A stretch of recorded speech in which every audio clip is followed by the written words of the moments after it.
تم اقرار کرتے ہو کہ اللہ تمہارا اور ہر چیز کا مالک ہے. اس کے کیا معنی؟ اس کے معنی یہ ہیں کہ تمہاری جان تمہاری اپنی نہیں، خدا کی ملک ہے. تمہارے ہاتھ اپنے نہیں، تمہاری آنکھیں اور تمہارے کان اور تمہارے جسم کا کوئی عضو تمہارا اپنا نہیں.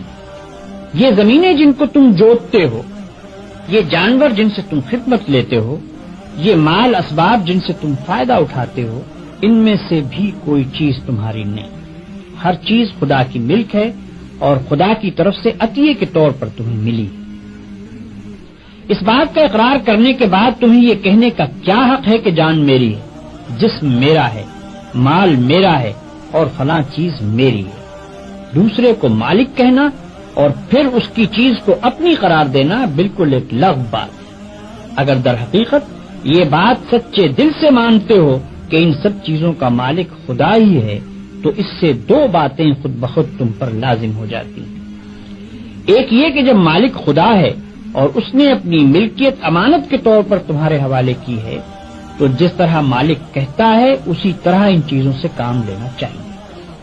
اس کی مرضی کے خلاف ان سے کام لیتے ہو تو دھوکہ بازی کرتے ہو. تم اپنے ان ہاتھوں اور پاؤں کو بھی اس کی پسند کے خلاف ہلانے کا حق نہیں رکھتے.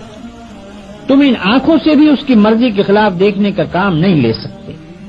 تم کو اس پیٹ میں بھی کوئی ایسی چیز ڈالنے کا حق نہیں ہے جو اس کی مرضی کے خلاف ہو. تمہیں ان زمینوں اور ان جائیدادوں پر بھی مالک کے منشا کے خلاف کوئی حق حاصل نہیں ہے. تمہاری بیویاں جن کو تم اپنی کہتے ہو اور تمہاری اولاد جن کو تم اپنی کہتے ہو، یہ بھی صرف اس لیے تمہاری ہیں کہ تمہارے مالک کی دی ہوئی. لہذا تم کو ان سے بھی اپنی خواہش کے مطابق نہیں بلکہ مالک کے حکم کے مطابق ہی برتاؤ کرنا چاہیے. اگر اس کے خلاف کرو گے تو تمہاری حیثیت غاصب کی ہوگی.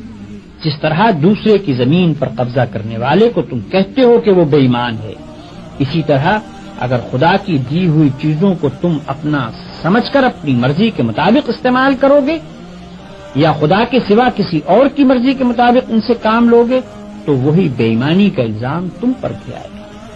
اگر مالک کی مرضی کے مطابق کام کرنے میں کوئی نقصان ہوتا ہے تو ہوا کرے. جان جاتی ہے تو جائے، ہاتھ پاؤں ٹوٹتے ہیں تو ٹوٹیں، اولاد کا نقصان ہوتا ہے تو ہو، مال و جائیداد برباد ہو تو ہوا کرے. تمہیں کیوں غم ہو؟ جس کی چیز ہے وہی اگر نقصان پسند کرتا ہو تو اس کو حق ہے